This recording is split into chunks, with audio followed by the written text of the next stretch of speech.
तो finally this is the junction point और इसी टॉपिक में मैंने आप सभी को बोला था कि वीडियो लाऊंगा। तो आज वो दिन आ गया है, तो ध्यान से एकदम तसल्ली से बैठ जाओ, कृपया करके अपनी कुर्सी की पेटी बांध लीजिए। और हाँ, ये जो टॉपिक है ना, इस टॉपिक से बहुत बार क्वेश्चन आ जाता है नीट के एग्जाम में। तो नीट के एग्जाम में हम लोगों को क्या करना है, फोड़ना है, वो भी कौन सी सब्जेक्ट में, फिजिक्स में, जिसमें बच्चों की सबसे ज्यादा गलतियां होती है, सबसे कम नंबर आती है। आज से वो नंबर कम नहीं आएगा। 2024 का एक इम्पोर्टेंट टॉपिक है, मैंने जो इस वीडियो में आपको बताने वाला हूँ वो ये है कि जंक्शन पॉइंट की टेम्परेचर कैसे निकाला जाता है। हाँ जी दोस्तों, एकदम सही सुना, जंक्शन पॉइंट की टेम्परेचर आप कैसे निकालो। तो देखिएगा, इस तरीके का जो सवाल होता है उसमें एक सेट ऑफ क्वेश्चंस तो ऐसे बन जाता है, दूसरा सेट ऑफ क्वेश्चंस कैसे बनेंगे वो भी मैं आपको धीरे धीरे इस वीडियो के अंत में बताते चलूंगा। ठीक है, उससे पहले हम लोग इस क्वेश्चन को सॉल्व करते हैं। पहले तो हम लोग मुद्दे पे आते हैं, सीधा इस क्वेश्चन पे अंदर घुसते हैं। तो देखिएगा, यहाँ पर एक रॉड लिया जाता है, बेसिकली कुछ नहीं किया है, यहाँ पर एक रॉड लिया गया, देख पा रहे हो, ये व्हाइट वाला जो है ना, ये एक रॉड है ना। दूसरा बात, ये जो है ना, इधर भी वही रॉड है और इधर भी वही रॉड है, सेम मटेरियल। गाइस यहाँ पर है ना, आप लोगों को गलती ये हो सकता है कि ये सेम मटेरियल का है कि नहीं। तो सेम मटेरियल, क्वेश्चन में ऐसा बोला जाता है कि सेम मटेरियल। तो और आपसे पूछा जाता है कि यहाँ का टेम्परेचर 90 डिग्री, यहाँ का 10 डिग्री, यहाँ का 50 डिग्री। तो आप बताओ, इस जंक्शन पॉइंट, ये जो रॉड है ना, इसकी ब्रांचिंग हो चुकी है, इधर उधर जा चुकी है ना। तो इसकी जो जंक्शन की जो पॉइंट है, इसकी टेम्परेचर आप बता दो जी। तो आपको क्वेश्चन में बस इतना सा पूछता है और हम लोग देखेंगे इस क्वेश्चन को आप कैसे चुटकियों में सॉल्व करते हो। तो इस क्वेश्चन को सॉल्व करने के लिए बेसिकली अगर मैं आपको बोलूं, तो आप थर्मल फिजिक्स पढ़ रहे हो ना, अभी तो तुम हीट पढ़ रहे हो, है ना, 11th क्लास में हो, हीट पढ़ रहे हो, सही बात है, बहुत बहुत काफी ठीक है ना। लेकिन मैंने आपको कहूंगा कि इस क्वेश्चन को, यानी कि इस तरीके का जो क्वेश्चन होता है, इसको सॉल्व करो आप करंट इलेक्ट्रिसिटी के एनालॉजी पे।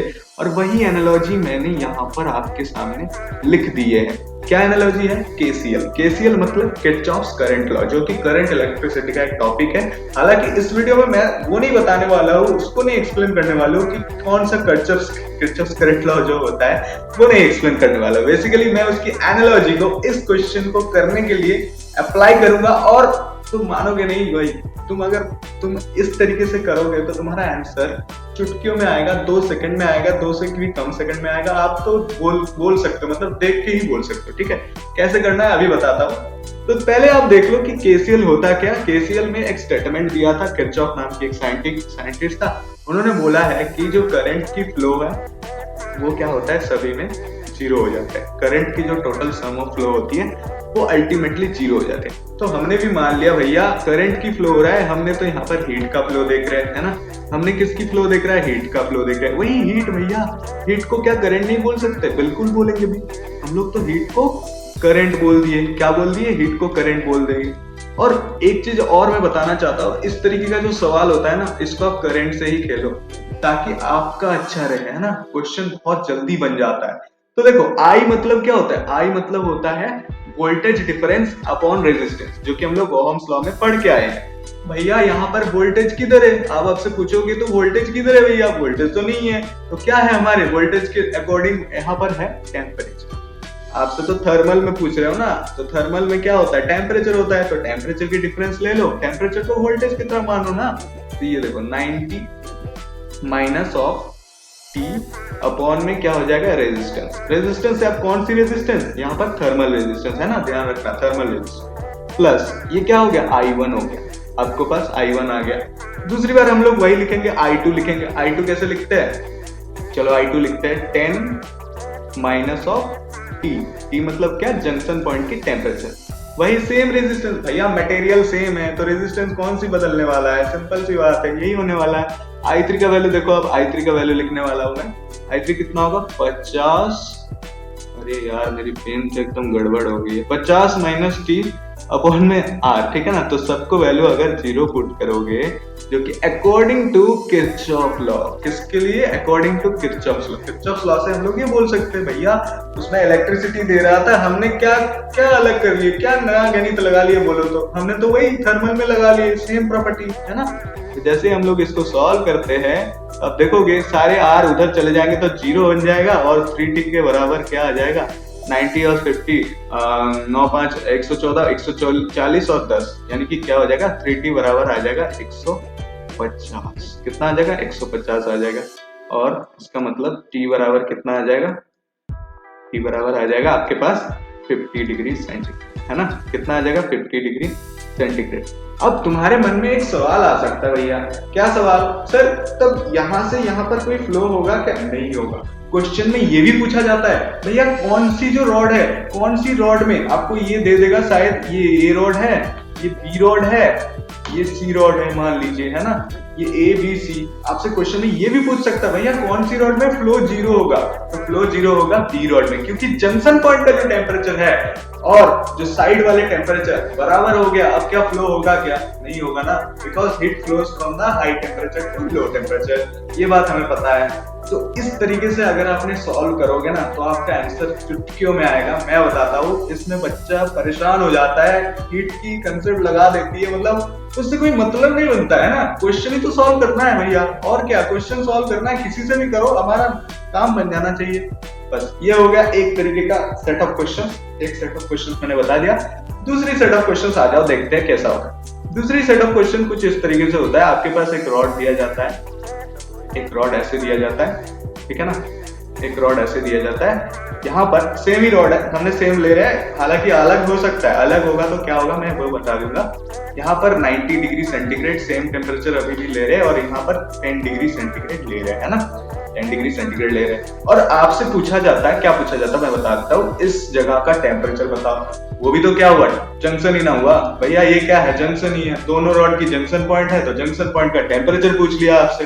तो आप क्या करोगे इसमें, आप घबराओगे क्या? नहीं जी, बिल्कुल नहीं घबराएंगे, क्योंकि इसको हम लोग वही करंट इलेक्ट्रिसिटी लगाएंगे। लेकिन अब की बार जो एनालॉजी है, ये एनालॉजी थोड़ी बदलेगी। कि कैसे बदलेगी वो मैं बता देता हूँ। यहाँ पर आप केसीएल वगैरह कुछ मत लगाओ जी, क्योंकि केसीएल हम तभी लगा पाते हैं जब ब्रांचिंग हो जाती है ना, वो आप करंट में पढ़ोगे। अभी बस आपको ध्यान रखना है कि इस तरीके का सेट ऑफ क्वेश्चंस में आपको जहां पर ब्रांचिंग हो रही है वहां पर केसीएल को अप्लाई करना है, लेकिन जहां पर ब्रांचिंग नहीं हो रही है वहां पर सिंपल करंट की लॉजिक लगाओ।